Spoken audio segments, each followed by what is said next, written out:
और अब बात सबसे पहले करेंगे देवभूमि में हुई तबाही की। दरअसल आपको बता दें कि उत्तराखंड में ग्लेशियर के फटने से एक ऐसा सैलाब आया जिसने किसी को भी संभलने का मौका तक नहीं दिया। ग्लेशियर के टूटने से तपोवन इलाके में सैलाब ने जमकर कहर मचाया। एनटीपीसी का ऋषिगंगा पावर प्रोजेक्ट पूरी तरीके से बर्बाद हो गया। इस तबाही की कहानी सुनिए उन लोगों से जिन्होंने इसे इतने पास से देखा कि कैसा था इसका रौद्र रूप।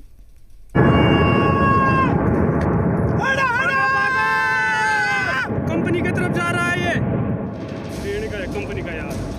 अरे जल्दी आओ गए कौन गया? ग्लेशियर टूटने से सैलाब क्या आए, अपने साथ तबाही का मंजर लाए।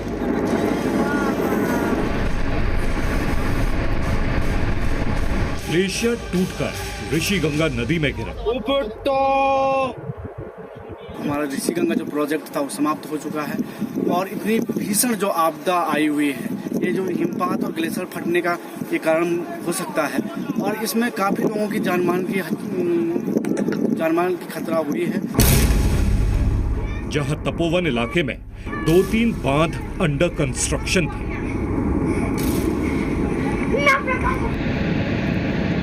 रैणी गांव वाले बांध को तबाह करके सैलाब आगे निकल गए। इसी तेज बहाव में बांध पर काम कर रहे कई मजदूर भी बह गए।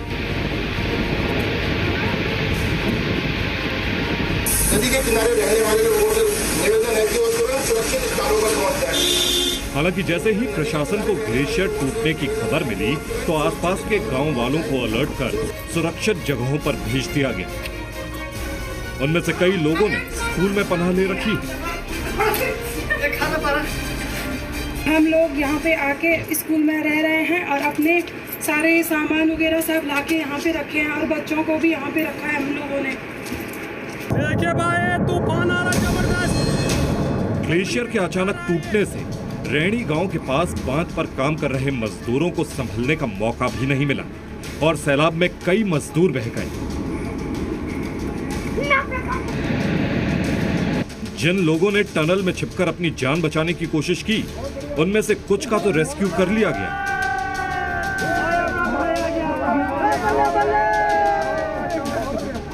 लेकिन अभी भी कई लापता हैं। तपोवन जो डैम है वहाँ पे टनल अंडर कंस्ट्रक्शन थी, तो उस टनल में काफ़ी करीब 20-25 वर्कर्स हैं जो उसमें फंसे हुए हैं। तो हमारी आईटीबीपी की टीम पूरी की पूरी रेस्क्यू ऑपरेशन साइट पे है और पूरे के पूरे एफर्ट्स जारी हैं। करीब 9-10 डेड बॉडीज़ रिवर से रिकवर कर ली गई हैं। बाकी के बारे में सर्च जारी है। तो सारे के सारे मिलके सारे एजेंसीज मैक्सिमम लोगों को रेस्क्यू करने की पूरी कोशिश जारी है।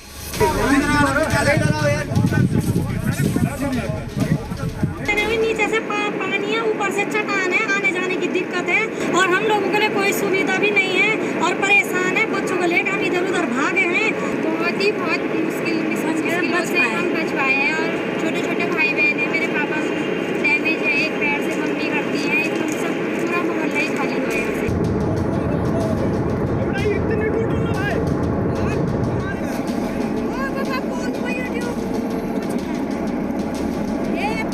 चमोली में ग्लेशियर टूटने की खबर से रुद्रप्रयाग, श्रीनगर और देवप्रयाग क्षेत्र में भी अफरा तफरी फैल गई। नदी के जल स्तर में भारी बढ़ोतरी की संभावना को देखते हुए श्रीनगर गढ़वाल में अलकनंदा नदी के आसपास के क्षेत्रों को खाली करवा दिया गया।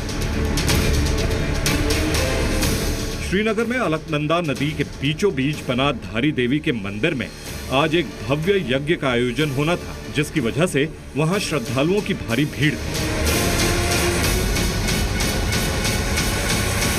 यहाँ पर धारी देवी की डोली आई थी, जिस कारण यहाँ पर भक्तों का हुजूम उमड़ा था और अचानक खबर आने के बाद यहाँ पर अफरा तफरी मची है कि किसी ढंग से मंदिर को खाली करवाया जाए।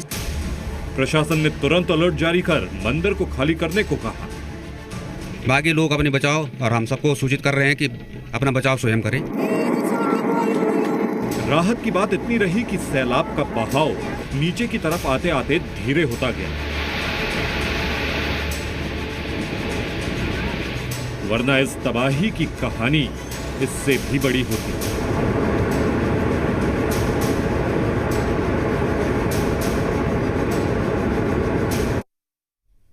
और अब सारा फोकस उन लोगों को बचाने पर है जो सैलाब आने के बाद इधर उधर फंस गए। टनल में फंसे कुछ लोगों को बचाया गया तो कुछ लोगों का शव भी मिला है। अब सारी एजेंसियां मिलकर बड़े पैमाने पर इस वक्त रेस्क्यू ऑपरेशन में लगी हुई हैं।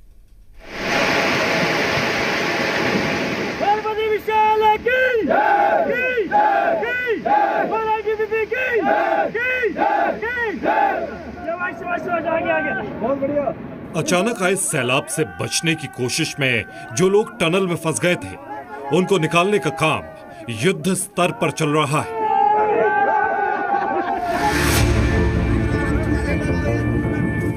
आईटीबीपी ने ऐसे ही फंसे 17 लोगों को तपोवन के पास एक टनल से निकालकर सुरक्षित जगह पहुंचा दिया। अब ये दूसरे टनल में फंसे लोगों को निकालने की कोशिश में लगे हैं। रेस्क्यू ऑपरेशन के लिए एनडीआरएफ की 2 टीमें रास्ते में हैं। 3 और अतिरिक्त टीमों को भी हिंडन एयरपोर्ट से भेजा गया है, जो आज रात तक पहुंच जाएंगे। कम से कम 200 आईटीबीपी के जवान घटनास्थल पर रेस्क्यू ऑपरेशन में लगे हैं। सेना की इंजीनियरिंग टास्क फोर्स यानी ईटीएफ के एक कॉलम को भी इस काम में लगाया जा रहा है। नौसेना के गोताखोरों को भी वहां भेजा जा रहा है। वायुसेना भी अलर्ट पर है। इनके अलावा एसडीआरएफ भी रैणी गांव में रेस्क्यू ऑपरेशन में मदद कर रही है।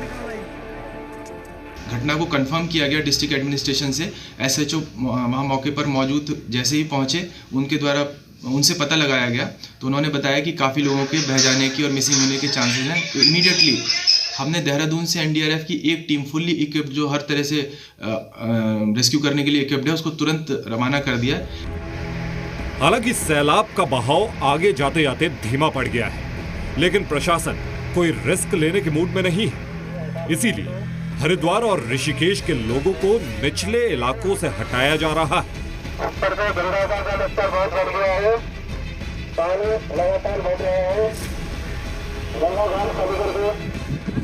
कुल मिलाकर शुरुआती बर्बादी के बाद हालात नियंत्रण में हैं। सैलाब का रौद्र रूप देखकर इस बात का डर था कि कहीं ये केदारनाथ त्रासदी की तरह तबाही तो नहीं मचाएगा। लेकिन राहत की बात यह है कि आगे बढ़ते और दिन ढलने के साथ ही सैलाब भी थमसा गया है। ब्यूरो रिपोर्ट, जी मीडिया।